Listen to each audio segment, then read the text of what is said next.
Welcome to How We Grow, an essential playbook to grow and scale your vacation rental business with advice and insights from the best in the biz, with your host, Lynell Gordon. Welcome to How We Grow, the vacation rental show. We have a very special guest on today, Dru Brown, who has many years of experience, over 17 years of experience in the industry. He's doing his own thing now. So he's started that from scratch. He's going to have really good advice for you guys who want to grow your business. Dru is the managing partner and co-founder for Island Time Hilton Head Vacations. Now, you've been doing that since 2019, right, Dru? Yes. So we started in September of 2019, right before COVID. So it was an interesting time. We had a lot of optimism. And then first 6 months in, it was really interesting to see kind of the world change. Oh, yeah, for sure. So we start on the show. We always start with stories of homeowners and guests. So tell me your favorite story for a homeowner and then one for a guest. And it doesn't have to be instructional. It can be entertaining too. Sure.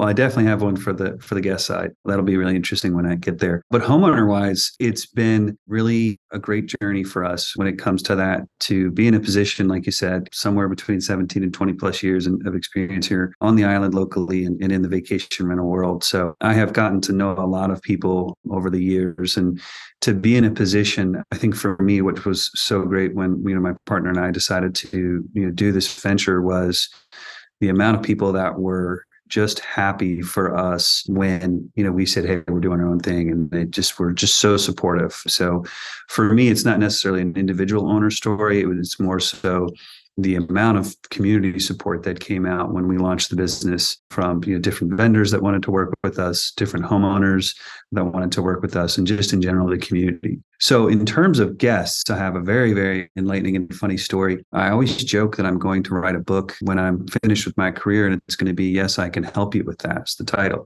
Because yeah, we get the weirdest stories and the weirdest questions all the time, but probably the best that I ever got from a guest who called me very seriously. And it's always a great reminder that you have to, in hospitality and tourism, you have to understand that, we live and breathe this stuff. We are knowledgeable about where we are and what's around our area.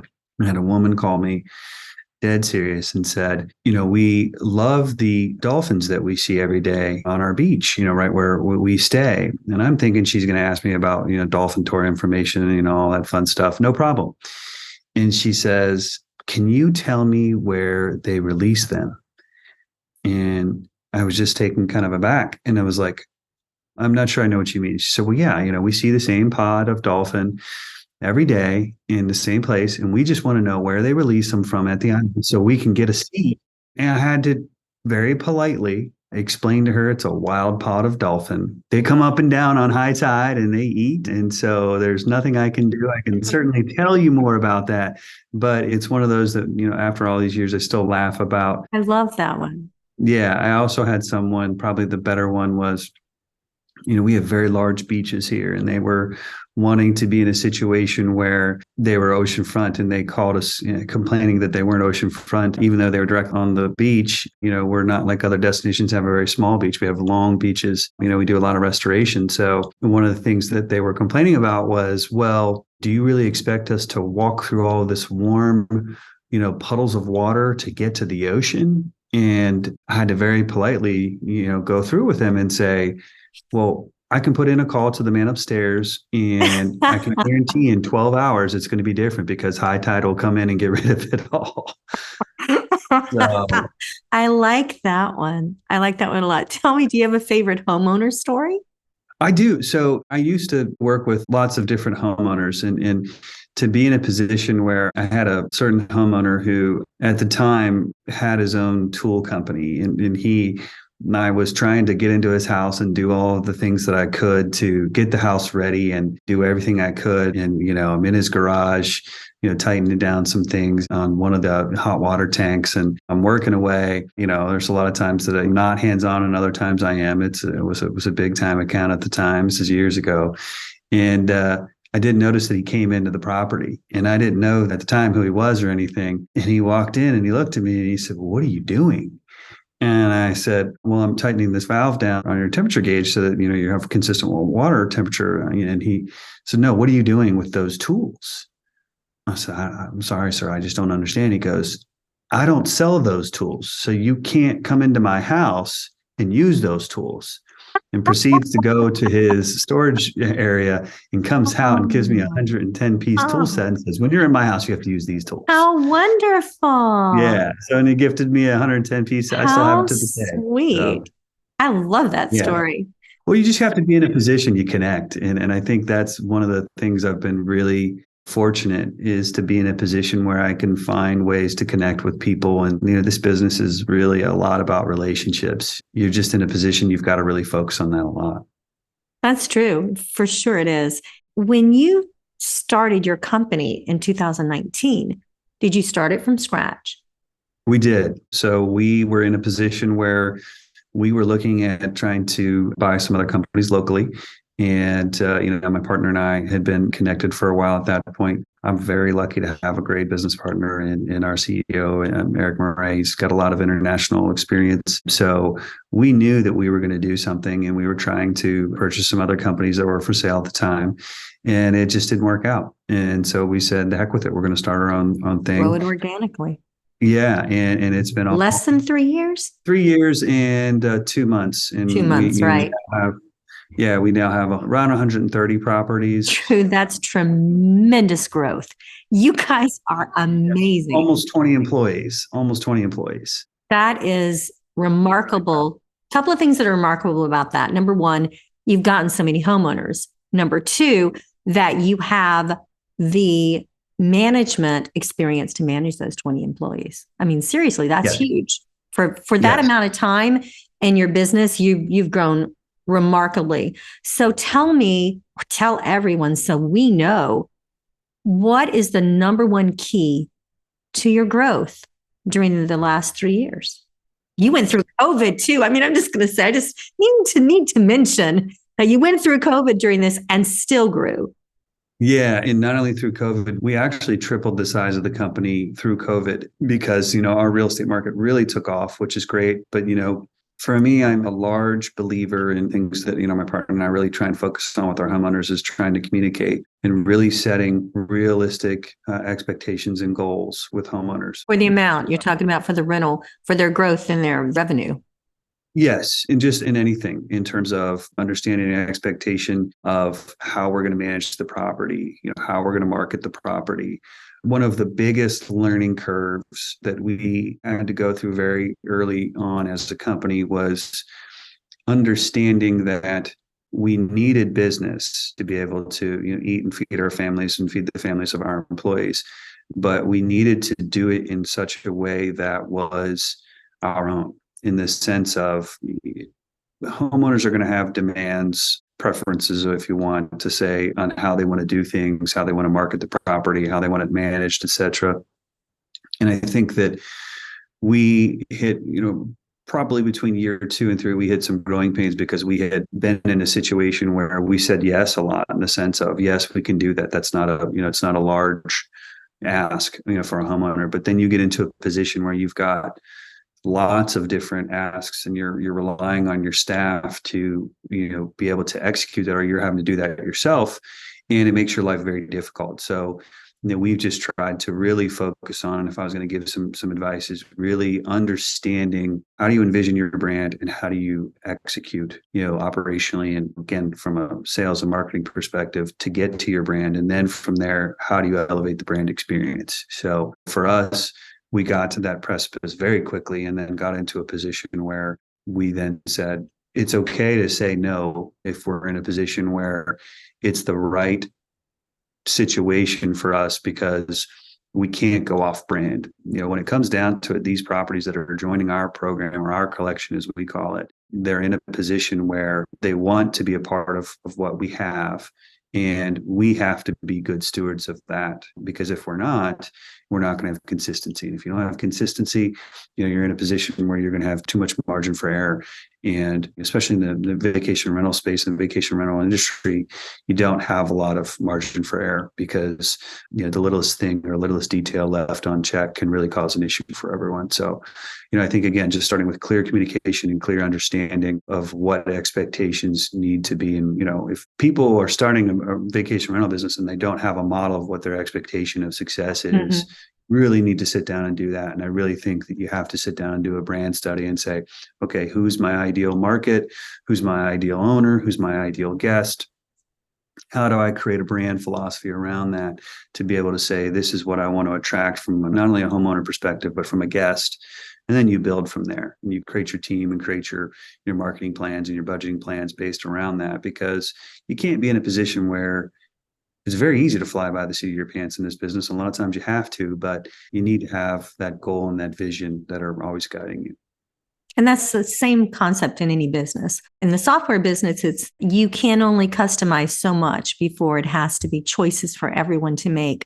Because when you do that, like you talk about, when you do individual homeowners and you're doing this for one and this for the other and this for the other, unless you have, I think what you're saying is unless you have the infrastructure behind already set up to do XYZ, then you're doing XYZ for everyone. Yeah, you hit the point exactly. I think that was the biggest, and that's still kind of the growth phase that we're going through, is make sure there's proper protocols, making sure there's fail safes when things don't happen properly. And I don't like to say standard operating procedures. We like to use guidelines. I want my entire staff to feel, and I know Eric's the same way, we want them to feel empowered to be able to make a decision. I always really try to manage with somewhat of a philosophy of, if the problem is, X, and that you can do Y and Z to make the problem solved, I'm only going to be upset if you don't take action. I'm not going to be, if you come to me and said, here was the problem and I did this and this, well, I can actually certainly learn from your thought process on how you did things and we can correct that. But if you don't take action, you're putting yourself in a position where there's no real answer to that, because things are so fast paced in our business. The majority of stays are somewhere between 3 and 7 days. So, if you're taking 2 or 3 days to solve a problem, then you're not in a position that's going to really affect the proper change. Right. I get that. So that's really good advice. I think for any business is to sit down and do your business plan first. So you were saying, and I just want to make sure, because you've been so successful, I want other people to really hear what you've said. And as I understand it, you're saying that you sit down and you say, here are my offerings. This is what I'm going to offer. These are the homeowners that I need, or actually the properties that I need, right? These are the properties I need. These are the kind of guests I want to bring in, and then put a plan together on getting that. Because no matter where you are in this world, you're going to have different guests, that are coming in from different places, depending on where you are. The people that come are from different places, as we know. So, right, all different markets. And different properties are going to offer different revenue for you too, and different profitability. So do you look for, because you're in Hilton Head, this is just to start out, did you look for the large companies and say, I want 4, 5, and 6 bedrooms? Or did you say, I want 120 condos?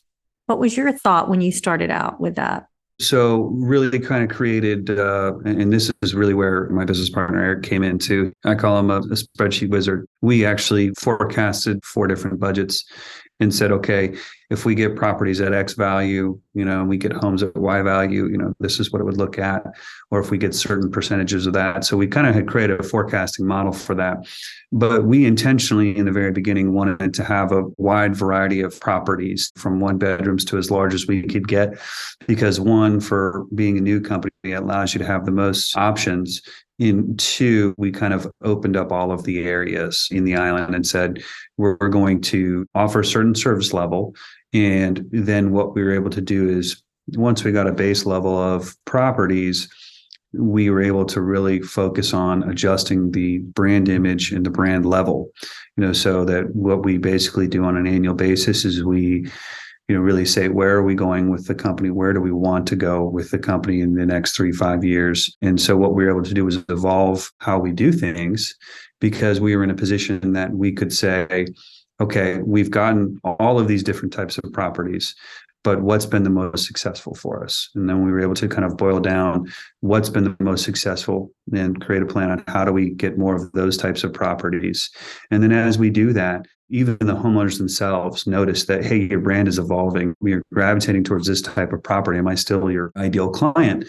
And there's been other times where we've had to literally, bite the bullet and go to homeowners and say, hey, we're getting out of this portion of the island or this type of property in the island. I've already done the research and here's a couple of companies that would help you, but it's not probably the best plan for you to stay with us because this is not our primary focus any longer. Then you got to make some hard decisions. We very early on in our business, when we had the level of growth that we had through COVID, we got in a position where we said, hey, we could be the next 600, 700 property behemoth, on the island and, really kind of put this thing out to grow and cash in pretty quickly. And then we kind of said, what we really envisioned for the company was a very high-end luxury concierge level experience. And so that's what we did is, so we've actually managed somewhere between 140 and 150 properties over the last couple of years, but we continue to shrink the inventory down and grow the value of each account or going from more condos into homes because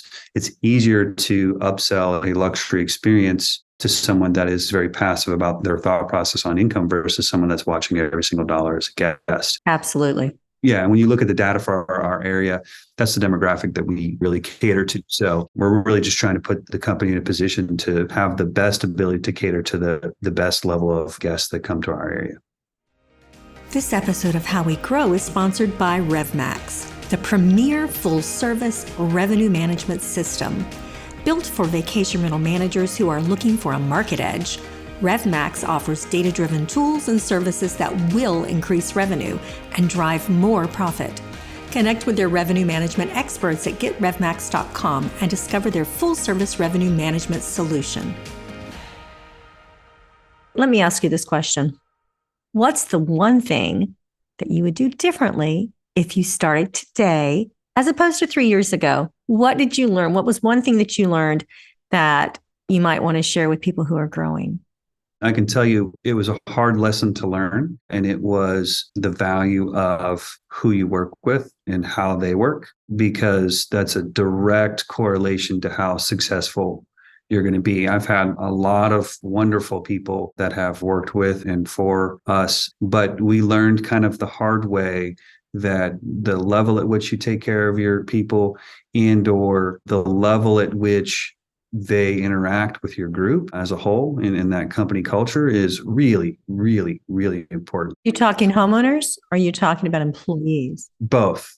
For me, it started out on the employee side because, especially through COVID and, we needed people to come help us and we got great people, but we didn't consider the impact of culture as much as we probably should have.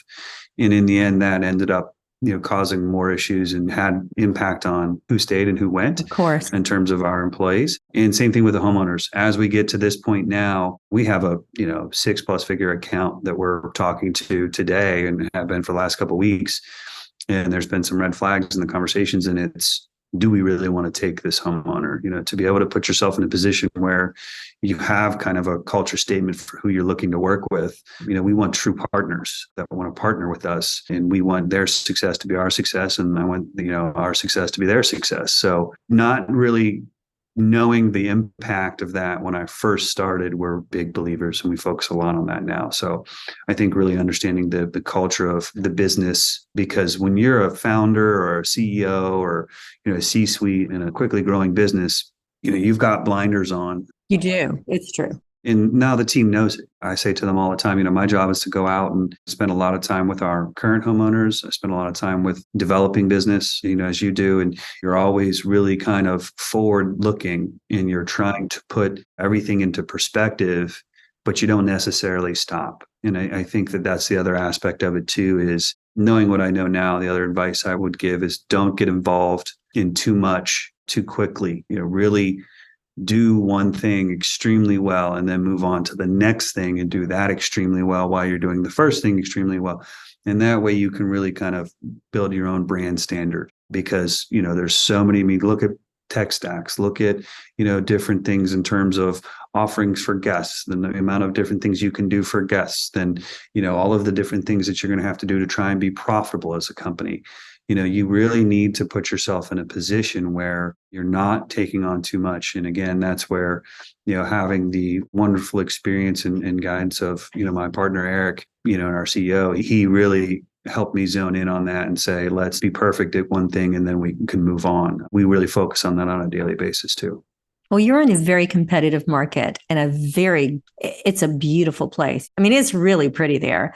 And that's a very competitive market. So I want to offer a huge congratulations for this enormous success you've had so far. That's phenomenal. I wonder if there's something that you think that you guys do better than anyone else, or something you have specifically tried, like you just talked about, do something really, really well. Tell me what that one thing would be. For us, the way that we were intentional about setting up concierge services. So it was really interesting. I've always seen that imitation is the highest form of flattery. Mm-hmm. And that from the software world, you come out with a great tool and everybody's trying to push out your tool. But we were very intentional with how we launched the business and have true concierge services, not hiring a company to do it You do it in-house? We do it in-house. So we've planned birthday parties, anniversary parties, golf trips, countless dinners, countless chefs at home, private chefs. How many people do you have working their job is specifically to do concierge? So two. So we have two people that they focused on. And again, given the number of properties, that's a lot. And we do a lot of different things in terms of boat charters and some other aspects that really make it unique. And, within probably 6 months of us launching that, the big competitors had their version of it and two other companies sprouted up that were brand new. Of course. Literally took like the verbiage that we had and just, kind of spat it out on there. So. And they're done that. That is flattering. You should be flattered. Yes. Same thing happened when we did our website and then boom, everyone else has got a version of our website. So, I mean, I get it. That led us to really come up with one of our first marketing taglines for homeowners is we would always just come up with this saying. It was on all of our materials in the very beginning, which was often imitated, always innovating, because homeowners would say, well, yeah, everybody does that. Or, it looks like everyone's doing that. And it's like, that's true. They're doing that now. Now they're doing it. They weren't doing that before. So. Yeah, I can recall when there were no book it buttons online for vacation rentals. And we put those up there and we were like, it won't be long that everyone is going to have that there. That's been a long time. You bring up a really good point that I wanted to expand on just real quickly is I think one of the other things that for new people in terms of advice, they need to understand the history of vacation rentals. So for me, again, almost being here in 20 years, first software system I worked on was a DOS-based. I remember that DOS space. I think I know which one it was. Yeah, and you could break it. So, to be safe, we had to, every time we made a reservation, we had to go to the, book about this big, flip it open and write it in. And that was the time when the only really advertising and marketing you did was you put everything into print and you did your catalogs and you had one photo. That is definitely lost on a whole generation of people that are starting out now, and they can just say, well, we'll just get on Airbnb, we'll get on Vrbo, and we'll get on Expedia, or we'll do this or that. And we're just, I would caution people to do some kind of research on the history of, because what it shows is really it's such a fast-paced and ever-changing industry. You can't get caught up in all of that. You have to really be in a position where you understand that this really started from people opening up their homes to other people and just try and keep that little thought of hospitality in there. That's the reason why we have nice personal touches with certain things when guests come to visit. We do gift baskets for certain levels of clients, both for the owners and for the guests when they come in. If you're spending $30,000 a week, to come in and rent a house, we're going to leave you a nice gift, something personalized, to try and really make that impact, because you're in a position where if you do a great job, they'll tell a few people that you did a great job. You do a bad job, they're going to tell the world, internet, everybody they know. And then there's social media channels. So, Oh, yeah. They'll tell everyone in a matter of a couple of days. The whole world will know what happened. It doesn't matter exactly. anymore. Yeah. Yeah. My goal is just to never become a hashtag. So, No. No, hashtags can be very good. Do one no, or the that's what I'm other. saying, in a bad way. I don't want to be a bad No. hashtag. Well, Dru, it's been so wonderful talking to you again. Congratulations on the amazing job that you guys have done there in Hilton Head. I hope that things will continue to grow, and that brand is very successful. I have very close people to me that started that brand, that kind of brand in different areas. And you notice that you actually do pare down your inventory. And people wonder, why aren't they so much bigger? But then when you have to pay the taxes and people look at it in the tax office and they go, why are they paying so much more in taxes? Yeah, Well, exactly. that would be because they're a lot more profitable, even though they have less bulk. Exactly. Yeah. Yeah. When we look from first year to third year, it's like you just put yourself in a position. It's like you're doing so much more. We've more than quadrupled, each year in terms of revenue. So unbelievable, the growth. So if anybody wants to grow, guys, I hope that you'll listen to this podcast. And Dru, can people reach out to you if they want to? They certainly can. Any of your listeners, you've got my info. I'm happy to connect. And, again, as being, someone that's involved with the VRMA as well, I try to, it's what I was just on another podcast recently, and I just want to try and, really get awareness out there for our entire industry. And so I'd be happy to connect. And if people have individual questions, I'm happy to try and answer, as long as I'm not working on something in the business at the time.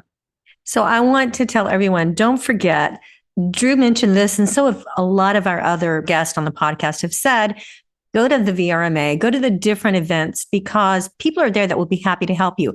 Now, Dru is at Island Time Hilton Head, so you can look that up online if you want to reach out to him. I'm sure he'll be happy to talk to you, and I know it will be a good conversation. Dru, you have so much experience in so many different areas. I hope people will take advantage of reaching out to you for advice or information. And thank you so much for coming to chat with me. I'm really, really grateful. We see each other, we pass each other, at Vermont. There's no time. We're so busy there. I know. We're always being pulled into meetings. So I'm so glad we got to spend this time together, and happy holidays to you and the entire family. And it's been such a whirlwind this year. And can you believe we're already in December towards the end of the year? No, I can't believe it. And I have to tell you, I love Inhabit. People ask me, am I serious about that? Because of, I owned my own business for many, many years. But you know what? It is a tremendous opportunity to work for a team. There's so many smart people, and the companies they have together for vacation rentals, they really care. Yeah, it's great offering. They care so much, and they're really good people. And I love Scott Leggett, most of anybody, but just saying. Yeah. Shout out to Scott. Love you, buddy. That's right. Everybody does. All right, Dru, thank you again. We'll see you in April. We will. Yeah. Thank you, Lynell. All right. Bye. All right, bye-bye. This episode of How We Grow was brought to you by RevMax. To find out more about how RevMax can help to grow your vacation rental business, visit getrevmax.com.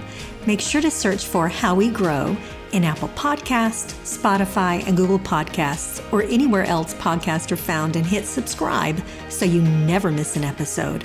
On behalf of the team here at Inhabit, thanks for listening.